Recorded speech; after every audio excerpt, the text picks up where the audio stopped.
Brigitte Bardot, Le serment fait aux animaux de Rachel Kahn et François Chaumont. Voilà un film qui a le mérite de rappeler à quel point la cause animale fut le combat de sa vie. Le vrai, le seul, celui pour lequel elle est allée jusqu'à sacrifier carrière et fortune personnelle. Était-ce un sacrifice d'ailleurs? C'est une question. Et puis a-t-elle été la lanceuse d'alerte que semblent décrire les réalisateurs? Quid des propos qu'elle a tenus et pour lesquels elle a été condamnée? Est-ce que cela a fait du tort au combat qu'elle chérissait tant? Beaucoup de questions, vous l'avez compris, qu'on va se poser avec nos invités. Nadine Bellureau, bienvenue. Vous êtes sénatrice de l'Indre, apparentée au groupe LR. Vous êtes membre de la commission des lois, membre de la section animale et société au Sénat, et vous-même ardente défenseuse de la cause animale, très engagée contre la maltraitance animale. Vous avez d'ailleurs proposé plusieurs textes au Sénat allant dans ce sens. Daniel Salmon, bienvenue à vous également. Sénateur écologiste d'Ille-et-Vilaine, membre de la commission des affaires économiques, vous aussi très sensible à la cause animale. Vous travaillez sur une proposition de loi visant à interdire la manipulation et la sélection génétique altérant le bien-être animal. Et puis en 2021, vous aviez déposé 2 propositions de loi, l'une visant à interdire la corrida, l'autre à interdire les pratiques cruelles de chasse. Wendy Bouchard, bienvenue à vous également. Vous êtes journaliste, notamment pour Public Sénat. On vous retrouve d'ailleurs tous les mois dans l'émission Droit de suite. Et puis, et c'est bien sûr la raison de votre présence ici, vous étiez une amie intime de Brigitte Bardot, à laquelle vous avez rendu un vibrant hommage lorsqu'elle nous a quittés. Pour vous, pas de doute, elle a contribué à notre changement de regard et de rapport à l'animal. Éric Baratet, bienvenue.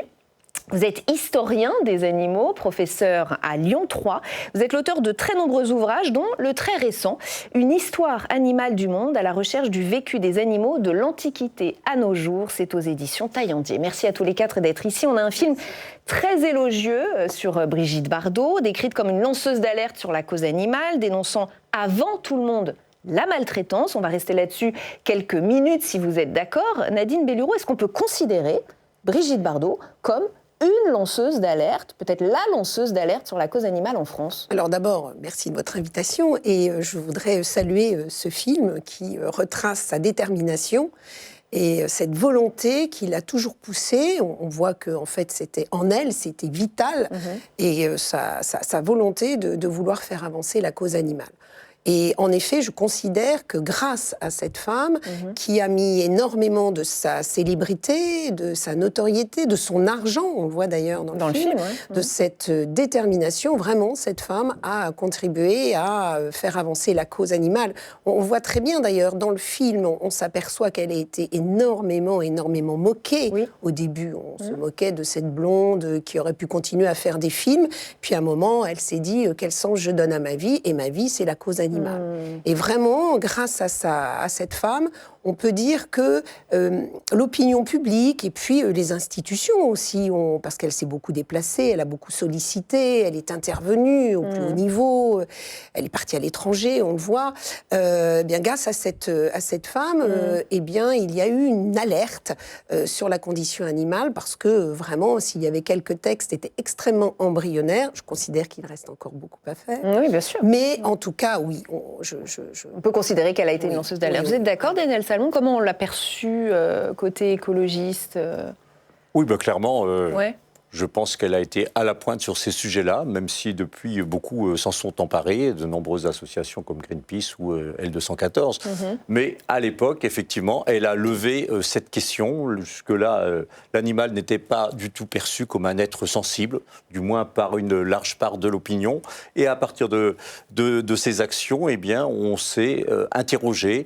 Bon, bien entendu, la séquence des bébés phoques a été complètement centrale, mais on voit dans le film qu'elle ne s'est pas contentée de cette question des bébés phoques, mais avec une vision beaucoup plus large. Et moi, quelque chose qui me touche beaucoup, c'est la question des animaux d'élevage, la question des abattoirs, parce qu'il y a nos animaux domestiques très proches, et puis il y a tous ces millions d'animaux qui, en France, eh bien, ont pour vocation de finir dans nos assiettes, mais sur lesquels, pendant longtemps, on ne s'est pas du tout interrogé, parce qu'on a vu plutôt un animal produit, produit alimentaire, et on n'a pas vu l'être vivant qui était derrière. Donc voilà, c'est ça qu'elle a pu montrer dans son combat. Tellement lanceuse d'alerte qu'il y a eu d'ailleurs des réactions des téléspectateurs avant cette émission, et on a notamment Marion de Chaville qui nous dit « Il y a presque 40 ans, toute ma famille est devenue végétarienne grâce à un reportage de Brigitte Bardot sur les conditions d'abattage des animaux en France. » Wendy Bouchard, ce film montre qu'elle a été avant-gardiste même. Est-ce qu'elle en avait conscience, vous qui l'avez bien connue? Est-ce que ce film correspond à ce que vous avez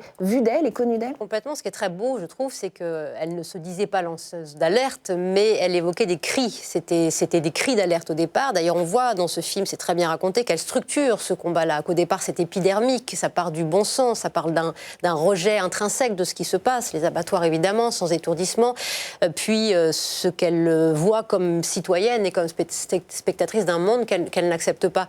Et elle se rend compte qu'il va falloir structurer cette parole. Donc la Fondation va l'aider aussi à porter cette voix différemment.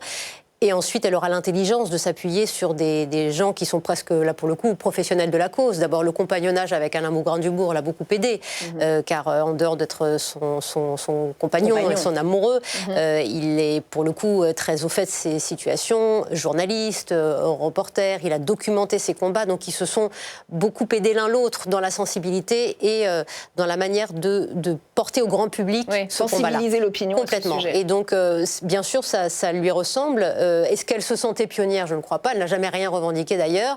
Mais tout était tellement si simple, si fluide avec elle, qu'encore une fois, elle nous marque dans ce combat par sa modernité depuis les années 60 quand même. Éric Baratet, dans l'histoire de la cause animale, est-ce qu'il y a toujours eu des leaders comme ça? Ou est-ce que Brigitte Bardot fait quand même office de lanceuse d'alerte particulière? Oui, particulière, parce qu'elle avait une audience médiatique énorme. Mais ce n'est pas la première. Hein. Les femmes arrivent dans la protection animale à la fin 19e siècle. Hein. Et une journaliste comme Séverine, par exemple, anti-corrida, etc., était extrêmement célèbre en France. Et puis on l'a oublié. Et ces femmes, le problème, c'est que jusqu'au droit de vote, ont été très très peu écoutées, parce que justement... Parce que femmes, peut-être? Parce qu'elles ne votaient pas, tout simplement, et elles prennent en main les associations. Par exemple, la SPA est prise en main par les femmes à la fin 19e. L'audience de la SPA s'effondre au niveau politique. Hein. Mais vous dites les femmes, ça veut dire qu'il n'y a pas eu d'hommes défenseurs des animaux? Si, il y avait, bien sûr. La première SPA est créée par des hommes. Hein, mais les femmes arrivent en tête, en direction, elles prennent les directions des choses à la fin 19e, et là on voit les choses qui s'effondrent, et ça remonte après, comme par hasard, après 46, hein, quand elles ont le droit de vote, on les écoute un peu plus, et là on a des choses, c'est elles qui obtiennent par exemple la première révision de la loi Gramont en 58, ou en 64 la première loi sur l'abattage. Hein, c'est une femme qui est porteuse de ça. Et donc Brigitte Bardot s'inscrit là-dedans, mais évidemment avec une répercussion médiatique énorme. Elle me fait beaucoup penser, mais en plus encore à Jane Goodall, qui est morte bien sûr, il n'y a pas très longtemps. Hein, et primatologue. Primatologue, et qui a eu aussi un énorme écho à l'époque. D'autant plus qu'elle apparaissait un peu comme la rabat-joie. Je veux dire, on est aussi dans une France des 30 glorieuses, où, c'est d'ailleurs un peu dit dans le film, hein, on apprécie de manger de la viande, même tous les jours, et elle arrive en secouant tout le monde, en disant, non, en fait, il faut revoir un peu notre alimentation, Daniel. Oui, clairement, on est dans une dynamique qu'on appelle le progrès, où on estime que manger de la viande, c'est très bon pour l'organisme. Et donc, c'est pas viande matin, midi et soir, mais on va avoir une progression qui va être très, très importante. Et on passe du petit élevage, on va dire, plus ou moins artisanal, à quelque chose qui s'industrialise. Il faut savoir que c'était venu avant aux États-Unis, puisque le Fordisme est né à partir des abattoirs de Chicago, où on a compris qu'on pouvait être beaucoup plus efficace dans le taylorisme, dans l'abattage. Et en France, on a vraiment cette consommation de viande qui a cru, et je pense qu'il y a nécessité aujourd'hui d'interroger. Alors moi, mon positionnement n'est pas un positionnement du tout anti-élevage, parce que on a besoin de l'élevage, ne serait-ce que pour la fumure, pour les terres, pour nos paysages, et que c'est une responsabilité individuelle, je dirais, de manger de la viande ou pas. Mais par contre, les quantités telles qu'on en mange aujourd'hui, c'est pas compatible avec le développement soutenable que moi je défends. Et c'est ça qui est intéressant, pardonnez-moi, c'est qu'elle ne s'inscrivait pas dans la mode, elle était dans l'intuition, Brigitte, tout au long de sa vie d'ailleurs, l'intuition et l'instinct. Et ce qui a donné les combats et les coups de gueule ensuite. Elle était à contre-courant. On sait si elle a souffert quand même des critiques et des moqueries qu'elle a pu essuyer au moment où elle lance ce combat. On le voit lorsqu'elle revient de son expédition au Canada. C'est bouleversant parce qu'elle a été pas prise au sérieux. Pas prise au sérieux par la presse française, par un certain nombre de ses concitoyens, alors qu'ailleurs elle fait bouger les choses. Et ça c'est douloureux parce qu'elle était extrêmement à fleur de peau, évidemment. C'est vraiment... Pour rejoindre, c'est vraiment viscéral. C'est-à-dire qu'elle a conscience de la souffrance, de la douleur d'un animal, parce que on s'imaginait pendant très longtemps que l'animal ne ressentait rien, un objet en fait, sans vie. Bon, maintenant on sait que c'est un Merci Descartes. Oui, exactement. Et voilà. Et donc on a vraiment aussi dans ce reportage, c'est vraiment bien montré que elle le vit physiquement. Ouais. C'est viscéral, mais c'est pas éducatif. Elle ne vient pas d'une famille où on lui a appris ça. Non, ni scientifique ni éducatif. On ne sait pas d'où ça lui vient en fait, cet amour des animaux, si ce n'est l'empathie incroyable qu'elle a ressentie. Voilà. C'est vrai qu'elle a une famille qui a été assez dur quand même avec elle dans la rigueur, etc. Et que chaque présence animale en vacances ou à la maison lui apportait ce réconfort. Donc elle a quand même trouvé en miroir, sans doute à ses petites peines de cœur d'enfance, un réceptacle à ses émotions avec l'animal. Oui, les critiques de l'époque étaient très fortes, s'inscrivent, vous l'avez dit, dans cette période un peu année 1930-1980, où partout en Occident, mais aussi dans les pays communistes, on a beaucoup insisté sur la maîtrise de la nature. Centrales électriques, grands barrages, on détourne les rivières en URSS, etc. Teilhard de Chardin qui fait un hymne à la bombe atomique après 1945. Enfin bref, on était vraiment dans la technologie à tout prix et la maîtrise de la nature. Et donc... alors qu'elle prenait un retour à la nature, une forme de naturalisme, elle dérange en fait quand elle dérange beaucoup. Pensez quand même qu'en 1992, Luc Ferry publie Le Nouvel Ordre écologiste, où dedans il soutient que les protecteurs des animaux sont les descendants des nazis, quand même fort. On voit l'ampleur du rejet, évidemment. Alors, malgré tout ce qu'on vient de dire, vous l'aurez remarqué, les hommages à Brigitte Bardot ont donné lieu à des polémiques, parfois un certain malaise, même parmi ceux qui partagent son combat pour la cause animale. Je pense notamment aux écologistes, Daniel Salmon, on va y venir, et à la gauche en général, qui préfère retenir ces propos qui lui ont valu 5 condamnations pour incitation à la haine raciale. Et ça, c'est une vraie question.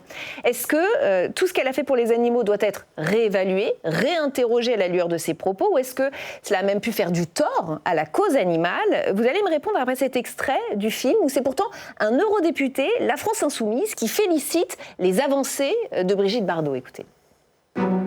La question du bien-être animal et même de l'écologie, c'est un enjeu de civilisation. La question animale, elle fait progresser l'idée qu'on a de l'humanité. Et le travail que fait la Fondation Brigitte Bardot a permis très clairement de faire évoluer un certain nombre de directives européennes. On a senti, on sent un malaise du côté de la gauche pour ce qui est de rendre hommage à ce qu'a fait Brigitte Bardot. Est-ce que ces propos viennent tout effacer? Non, vous savez bien, non. Dans chacun d'entre nous, il y a une part de lumière et une part d'ombre. Et je pense que chez Brigitte Bardot, c'est quelque chose de très très net. On a vraiment les deux facettes du personnage. Et moi, je salue son engagement pour le combat pour la cause animale. Par contre, je ne peux pas non plus le dissocier de son positionnement avec ses flirts, plus que flirts avec l'extrême droite, où eh bien, la cause de l'humanisme est assez absente. Donc, il y a ce positionnement-là. Vous parliez tout à l'heure du nazisme, mais de ce côté-là où on peut dire certains préfèrent les animaux aux chiens. Je crois qu'elle avait dit d'ailleurs avec son premier fils qu'elle aurait préféré avoir un petit chiot qu'un fils. Enfant. Donc voilà, il y a cette personnalité qui est assez complexe. À la fois quand on regarde le film, je trouve, c'est dans l'émotion. C'est une pensée simple et parfois sans nuance. Et je pense que, eh bien, on retrouve ça dans les autres pendants de sa vie. Et moi, effectivement, je dissocie les deux, même si c'est le même personnage. Donc vous reconnaissez ce qu'elle a fait. Je reconnais ce qu'elle a fait. Mais l'autre côté, on pourra en parler. Je ne sais pas si à la fin du film, on voit également comment sont accueillis les animaux dans la Fondation Brigitte Bardot, qui fait un superbe travail. mais qui peuvent aussi interpeller lorsque l'on voit la manière dont on va les soigner, leur faire des plats élaborés, quand on sait que dans la rue, on a des gens qui meurent de faim et que le Rassemblement national prône le fait de laisser les gens pratiquement mourir dans la rue. Vous pointez une critique qui a été effectivement émise sur Brigitte Bardot, c'est qu'elle préférait les animaux presque aux êtres humains. Bon, voilà, c'est quelque chose qui effectivement a circulé, qui se disait sur elle. Je sens que vous voulez réagir. Oui, moi d'abord, je voudrais citer Lamartine, qui résume, je trouve, on n'a pas deux cœurs, un pour les humains et un pour les animaux. On en a un. Voilà. Et cette façon systématique que lorsqu'on vient défendre la cause animale, eh bien, pourquoi on ne va pas défendre des enfants, des gens ? Mais tout ça, c'est un tout. C'est pas parce qu'on vient défendre la cause animale que l'on n'est pas sensible à la pauvreté. Voilà, je veux dire, ou à la maltraitance des enfants. Ou la maltraitance des enfants. On vit tous sur la même planète. Certains ont cette cause. C'est pas pour autant qu'ils excluent une autre de ces causes. Donc vraiment, sincèrement, je veux dire, notre cœur, il parle à tous et à tout ce qui existe. Et pour revenir sur ces propos, en effet, on peut ne pas les partager, mais ça a toujours été une femme très libre. Si elle a fait Dieu crée la femme, elle était d'une grande liberté. Et elle était totalement transparente. Mais on ne peut pas dire que c'est une femme qui a eu envie de faire de la politique, qui est... disons, utiliser ses propres pensées personnelles, que, voilà, comme tu disais très bien, Daniel, qui la regardait, pour la cause animale. Je veux dire, elle a dit ce qu'elle pensait, on est d'accord, on n'est pas d'accord. Elle a été condamnée, hein. Mais exactement, des délits, voilà. Mais elle a transcendé, enfin, je veux dire, elle était au-delà, et elle n'a jamais utilisé ses propos, ses opinions personnelles pour la cause animale. Je veux dire, sa cause animale, elle était entière, au-delà de ça, et je pense que il ne faudrait pas réduire ce qu'elle a fait et dire, ben voilà, maintenant, en fait, minimisons ce qu'elle a fait parce qu'elle pensait ça. Non, mais il y a un mot que vous avez employé, parce que moi, je ne veux pas tout mélanger. Je trouve qu'on fait beaucoup de caricatures sur elle et que ça me fait du mal, parce que moi, je l'ai connue profondément. L'émotion. L'émotion, c'est capital chez Brigitte, parce qu'elle a toujours fonctionné à l'émotion et à l'intuition. L'émotion, et on dit que parfois la colère est mauvaise conseillère, c'est la colère qui l'a conseillé, qui a presque guidé sa main, qui trempait dans le sang des animaux. Vous savez, quand pendant 40 ans, vous recevez du courrier, que vous épluchez du courrier, que vous voyez des maltraitances en pagaille et des gens qui vous demandent de l'aide, et pour toutes sortes d'aides, des enfants malades, des femmes dans le besoin, des femmes maltraitées, elle répondait aux lettres qui appelaient des réponses, elle envoyait des billets, elle allait visiter les gens, elle mettait les gens en contact. J'ai des centaines d'exemples à vous donner. Donc c'est quelqu'un justement de profondément humaniste, mais au sens où l'humanisme pour elle, c'est homme-animal mélangé. Et parfois c'est vrai qu'elle a frôlé la misanthropie, peut-être qu'elle a été misanthrope à la fin de sa vie parce qu'elle était dégoûtée de voir ce que l'homme faisait. Mais pardon, moi je suis journaliste, Rebecca, vous voyez, et nous tous comme citoyens, les drames qu'on entend tous les jours, à un moment donné, contrairement à d'autres vaillants combattants qui se sont dit « bon, on n'a pas réussi, mais on continue », elle a été éplorée par tout ce fardeau d'horreur qu'elle vivait au quotidien. Moi, j'ai jamais parlé de politique avec elle. Elle n'avait pas de notion politique. Brigitte, elle était gaulliste de famille et de tradition. Pourquoi vous aimez Marine Le Pen ? Elle avait répondu à Delahousse parce qu'elle a des couilles. Bon, c'est pas une pensée politique, ça. C'est parce qu'elle elle aurait voté pour quiconque aurait suivi son combat pour l'animal. Mais vraiment, elle avait peut-être un entourage qui était plutôt enclin à suivre ces idées-là. Mais Brigitte, elle n'était pas militante de rien. Mais elle a su aller dans les bureaux de ministres aussi. Hein, par contre, oui. Des lois. Elle a su se servir des outils politiques. Elle a rencontré Charles Pasqua, elle a rencontré beaucoup de monde. Tous les présidents. Voilà, j'entends parfaitement ce que vous dites. Bon, après, elle a eu des écrits quand même assez forts qui sont condamnables et qui ont été condamnés. Qui elle a regretté d'ailleurs à la fin. Et puis, je pense qu'elle a été plus ou moins utilisée également. On voit bien que ce n'est pas une pensée élaborée. Je trouve que tout cela, dans ce qu'on voit, ça manque parfois de cohérence. C'est-à-dire... Quand on va plutôt s'afficher à côté de l'extrême droite qui milite pour... Elle ne s'est jamais affichée à côté de l'extrême droite. Quand même... Je n'ai pas de photo. Hein. C'est ce qui en est perçu, mais bon, après, il y a des ressentis. Mais je pense qu'il y a des réalités quand même. Et l'extrême droite, aujourd'hui, l'ennemi de l'extrême droite, ce sont les écologistes. Parce que nous voulons justement préserver la biodiversité, lutter contre le réchauffement climatique. Et ce parti... s'assoit complètement sur la transition écologique. Donc, la cause animale, c'est la cause de notre planète. C'est les humains et ce sont les animaux. Éric Baraté, vous avez été surpris par ce malaise qu'a créé... Oui, mais je crois qu'il faut dissocier le malaise médiatique, moi je dirais, parisien, de la réalité. Parce que sur le terrain, pour avoir beaucoup parlé avec des gens et de toutes classes confondues, ils ont préféré retenir son combat. Oui, je ne pense pas que ces déclarations qu'on juge comme on veut aient impacté son travail dans la cause animale. Est-ce qu'historiquement, le combat pour la cause animale a eu une couleur politique? Est-ce que c'était plutôt le fait d'un parti, d'un courant? Est-ce que ça doit l'être? Alors, il y a des jeux de va-et-vient comme ça. Il y a des moments où c'est plutôt à droite, plutôt à gauche. C'est très variable. On voit très bien comment, par exemple, je m'excuse, mais le fait que les écologistes, en majorité, ne soient pas très sensibles à la cause animale, je ne parle pas pour vous, mais en majorité,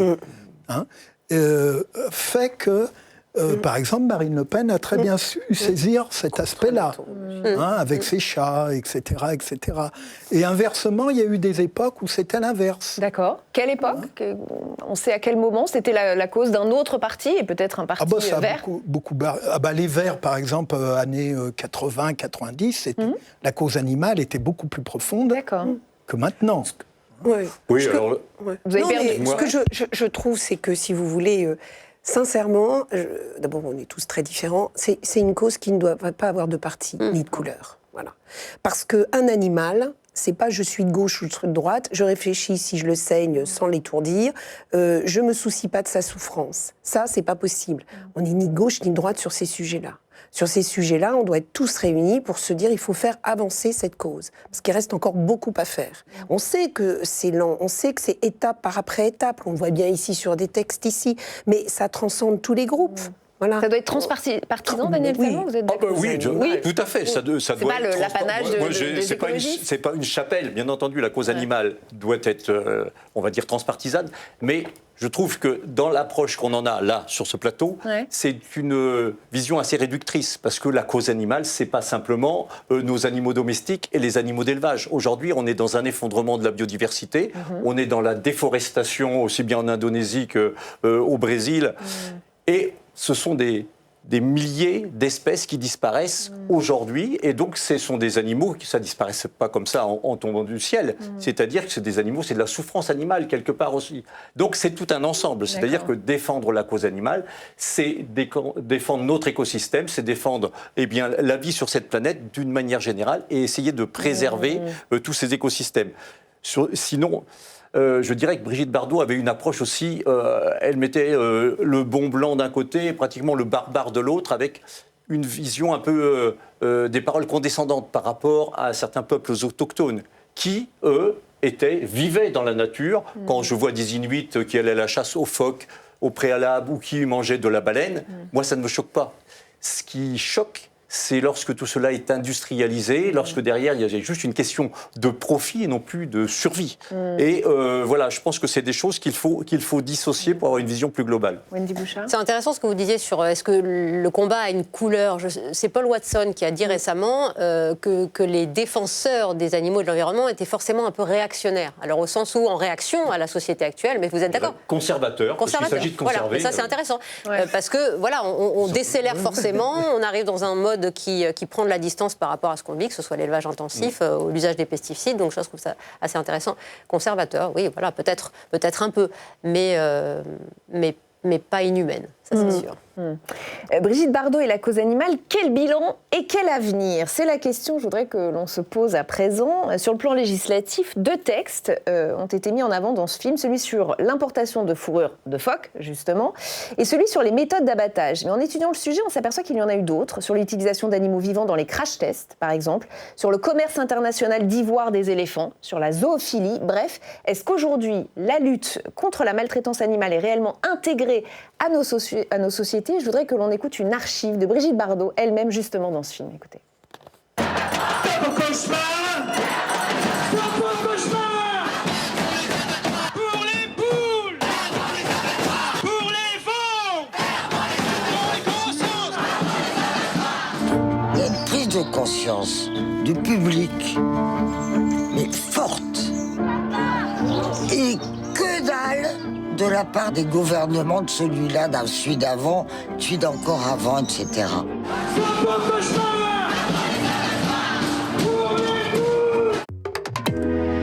C'est intéressant, Wendy Bouchard, elle faisait la distinction entre la prise de conscience populaire, qui est réelle, à laquelle on assiste depuis plusieurs années, mais elle disait, côté politique, ça ne suit pas. Bah, c'est pas faux.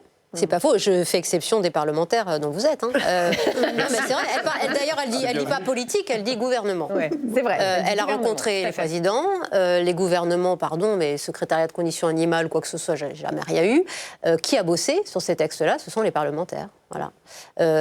Et l'opinion publique, moi j'ai commencé ce petit métier il y a 20 ans. À l'époque, je faisais déjà beaucoup de sujets sur les animaux. On me disait, bon, t'arrêtes avec tes chats, tes chiens. On m'avait catalogué dans ma radio de cœur à l'époque Europe 1. J'en fais encore beaucoup maintenant à ici, France Bleu, à Radio France.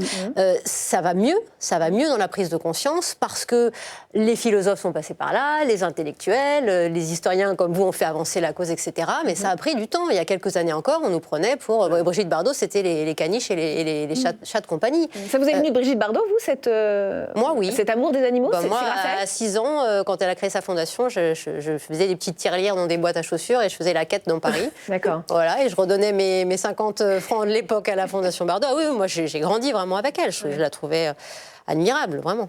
Daniel Salmon, c'est vrai que vous êtes un peu seul ou pas? Vous vous sentez un peu seul, peut-être tous les deux en tant que parlementaires, sur cette cause animale? Écoute, du côté des politiques, j'en... En ce moment, on se sent très très seul. Peut-être pour d'autres sujets. Aujourd'hui, les lobbies sont à la manœuvre. Et c'est-à-dire le lobby de la viande est très très fort, très puissant. Ce sont ces mêmes lobbies qui font qu'en Indonésie ou au Vietnam, en Asie du Sud, où on avait des peuples qui étaient... je ne veux pas dire végétariens, mais qui mangeaient très peu de viande. Aujourd'hui, on a des usines à cochons partout dans ces pays-là. Parce que, derrière, c'est un rouleau compresseur. Et donc, on a changé complètement le statut de l'animal. Je donnerai juste un petit exemple de ce qui se passe. Enfin, moi, je suis pour l'élevage, comme je l'ai dit tout à l'heure, mais dans le respect de l'animal, de sa naissance jusqu'à sa mort. Et même après sa mort, il faut savoir consommer un animal et l'utiliser au maximum parce que c'était justement cette vision-là qu'avaient les peuples autochtones. Et je pense qu'aujourd'hui, on ne mange plus un poulet, les gens mangent un filet de poulet. Ils ne mangent plus du porc, ils mangent une tranche de jambon. On a complètement perdu cette idée que derrière ou avant, c'était un animal qui était bien vivant et qui était doué de sensibilité. Et je pense qu'il faut revenir à ces choses-là et manger le poulet du dimanche et arrêter de manger des filets de poulet pour avoir une vraie conscience que si on mange de la viande, il faut l'assumer d'un bout à l'autre. Parce qu'on parle des chiots, des chatons, il y a des gens qui s'occupent très bien de leur animal domestique, mais qui s'en fichent complètement de ce qui se passe dans l'élevage intensif du coin. Et mais c'est sûr qu'il y a énormément à faire, vous avez entièrement raison. Il reste encore beaucoup à faire. Et il faut aussi une prise de conscience à la fois nationale, en France, et on est quelques-uns à tirer des sonnettes d'alarme et espérer être entendus, on ne l'est pas toujours. Mais c'est aussi au niveau européen, comme vous le savez, il y a des textes qui sont en cours au niveau européen. Alors sur les chats et les chiens, on améliore un peu le dispositif en voulant une traçabilité, parce que c'est importé n'importe comment, ces chiots, enfin il faut voir, moi pour l'avoir vu et avoir récupéré des chiens, les trafics d'élevage, c'est absolument abominable. Donc il y a des évolutions qui doivent être au niveau européen, bien sûr. Il y a un vrai sujet, ça rejoint ce que tu disais, que vous disiez, c'est aussi le transport des animaux. Alors là, c'est un blocage total au niveau européen, parce que les transports, oui, la France n'est pas forcément la première à vouloir militer. Le transport des animaux vivants, j'ai d'ailleurs appris, en fait, on se dit qu'on est dans un monde parfois un peu fou, parce que le transport d'animaux vivants revient moins cher que le transport de carcasses. Donc, si vous voulez, il y a vraiment des mécaniques à inverser, et c'est par exemple une directive qui est complètement en stand-by. Alors que vous avez des animaux qui sont par milliers sur des bateaux qui peuvent rester Il y a eu une affaire où pendant 2 mois, ils étaient plus de 2000 sur le bateau, dans des conditions de transport. Est-ce que véritablement c'est ce qu'on veut aujourd'hui?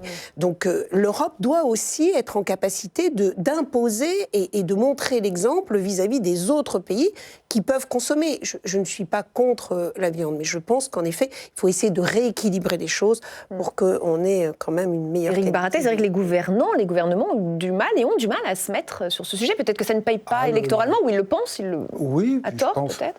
il faut dire le président actuel, au niveau conditions animales, je pense qu'on n'a pas eu pire en tant que président de la République. Elle disait président en marche arrière, Brigitte. Oui. Parce que ça ne l'intéresse pas, ça ne... Je pense que ça ne l'intéresse pas, puis il est sensible à des réseaux de pression, et vraiment, alors là, il a tout donné aux chasseurs. Vous avez le souvenir d'un gouvernant ou d'un chef d'État ou d'un ministre? Même Giscard, chasseur devant l'Éternel, n'aurait jamais osé donner ce que l'actuel président a donné aux chasseurs. Hein. Ça, c'est évident. Il a baissé la TVA pour les jardins zoologiques. Enfin bref, est-ce qu'un jardin zoologique est un produit de première nécessité? Je ne suis pas sûr. Je voulais revenir sur cette affaire de... Je pense quand même que les choses changent, hein, même si les politiques sont en arrière. Est-ce que ce n'est pas un peu la fonction des politiques d'être en arrière, ou du moins la constante? Mais l'opinion publique change. Ah oui, vous l'avez dit. Moi, j'ai aussi senti le changement de l'opinion publique dans les années 2000. Hein, ça, c'est évident. Quand je faisais des conférences avant, il y avait 3 plaies de tondu. Maintenant, il y a du monde. Et les gens, maintenant, sont sensibles à tout ce qui est abattage, etc. On le voit bien avec l'association L214, qui a mis les choses en face. À l'inverse... en 1946, le réalisateur Franck Jus a fait un film, Le sang des bêtes, qui raconte l'abattage aux abattoirs de la Villette, où tout est montré. Oui, c'est terrible. Aucun écho. Parce que, comme vous l'avez dit, on est dans une France qui sort de la guerre, qui veut se remettre à manger, et on mange la viande quoi qu'il arrive. Dans le magazine de sa fondation, l'Infojournal, a été publié un ultime message de Brigitte Bardot. Elle avait écrit « Le combat continuera avec ou sans moi ». Et ce sera ma dernière question. Est-ce que vous le pensez? Est-ce que vous voyez l'avenir de façon positive? Est-ce que le fait que Brigitte Bardot ait disparu changera quelque chose dans la lutte pour la cause animale? Écoutez, moi je me dis, il faut voir le verre à moitié plein, et tout ce qu'elle a fait ne peut pas tomber en désuétude. Mais c'est vrai que quand vous avez une personne extrêmement charismatique et qui en fait porte, même si elle a créé, comme ça a été dit, elle a très vite su constituer une structure juridique avec des fonds. Donc tout ça est bien huilé, il y a déjà des gens en place pour les voir régulièrement aussi, ça fonctionne. Maintenant, ça va être l'avenir qui va nous le dire. Si, sans cette personnalité, la Fondation Brigitte Bardot, moi je pense qu'elle peut continuer. Est-ce qu'elle peut avoir une dynamique très plus forte ou pas? Est-ce qu'il faut quelqu'un qui reprenne le flambeau, une énorme notoriété, qui à son tour amène énormément de public? Vous, Wendy Bouchard. Et voilà, qui incarne. C'est vrai qu'on peut s'inquiéter du fait que l'incarnation n'est plus, que le temps va passer, que voilà, et que la structure juridique, c'est formidable, mais c'est toujours pareil. Quand vous n'avez pas des hommes et des femmes qui boostent, vous pouvez avoir toutes les fondations de la Terre. Ça, c'est certain. Voilà, d'abord, elle est irremplaçable. Elle est irremplaçable, mais elle a laissé un souffle et un fluide. Et il y a près de 300 salariés à la Fondation Bardot. Il y a des gens formidables qui font un boulot magnifique. On ne sait pas assez ce qu'ils font. Et moi, c'est ce que je déplore un petit peu. J'en avais parlé d'ailleurs avec Brigitte Bardot en me disant c'est dommage qu'on ne sache pas ce que vous faites au niveau international, qu'on ne connaisse pas plus dans le détail vos missions, vos valeurs, même à titre pédagogique. Pourquoi vous n'êtes pas dans les écoles, etc. Donc il y a 1000 choses à faire. Vraiment. Il y a des gens de qualité, des gens aussi jeunes. Il faut que les générations se bougent et se brassent dans cette fondation parce que c'est très bien d'avoir des dons, des legs qui pleuvent grâce à cette femme. Et ça, c'est exceptionnel, ça n'existe nulle part ailleurs. 90% de dons dans cette fondation aujourd'hui. Et c'est magnifique. Moi, j'ai assisté à l'ouverture de testaments où vous avez des maisons à 20 millions d'euros offerts. Pourquoi? Parce que c'est Brigitte. Donc ça, il faut en être vraiment, d'où ma question. Vraiment à la hauteur. Vraiment être à la hauteur. Il n'y a pas d'équivalent pour reprendre le flambeau, a dit son ex-compagnon Alain Bougrain-Dubourg. Oui, je pense que Brigitte Bardot est un personnage très important dans cette cause-là, mais nul n'est irremplaçable et je pense qu'il y a quand même une évolution culturelle. Aujourd'hui, le rapport à l'animal n'est plus du tout le même. La science vient nous aider aussi. Pendant très longtemps, on a pensé que l'animal n'était même pas un être sensible et qu'il ne souffrait même pas. Vous voyez où on en était. Donc il y a quand même une grosse évolution de ce côté-là. Donc je pense que les choses vont continuer à évoluer. Mais moi, ce qui me fait peur, c'est cette dissociation dont je parlais entre certains animaux, une espèce de hiérarchie entre les animaux, certains qui ont le droit d'avoir tout le confort et toute notre attention, et puis d'autres qui ne sont plus que des produits. Et donc c'est là qu'il va falloir travailler. Et quand tu abordais la question des transports, il y a des choses aussi qui viennent se frotter, parce que la mondialisation nous montre aujourd'hui que les épizooties, les zoonoses se propagent à une vitesse extrême, et donc les transports, qui sont vraiment le symbole du mal-être animal également. Nous, on avait déposé, je crois que c'était en 2021, une proposition de loi justement pour limiter le transport de ces animaux. Bon, on n'avait pas eu gain de cause comme sur beaucoup d'autres choses, mais je pense que le train est en marche et qu'on va continuer d'avancer. De toute façon, l'intérêt est un peu positif en ce temps ici, donc Éric Baratet, on va pas revenir en arrière là-dessus. Pour conclure. Oui, pour revenir sur la fondation Brigitte Bardot, si c'est une personnalité qui reprend derrière, il faut surtout que ce soit une personnalité qui y croit et qui ne fasse pas ça simplement pour l'image. Pour l'image. On a des cas d'associations qui ont été reprises par des gens médiatiques et qui n'y croyaient absolument pas. Ça a été la ruine totale. Et c'était la grande force de Brigitte Bardot, c'était évidemment d'y croire. C'était elle. Merci à tous les quatre d'avoir participé à cet échange. Merci à vous de nous avoir suivis comme chaque semaine. Documentaires et débats à retrouver en replay sur notre plateforme publicsena.fr. À très vite. Merci beaucoup. Merci de cette émission sur les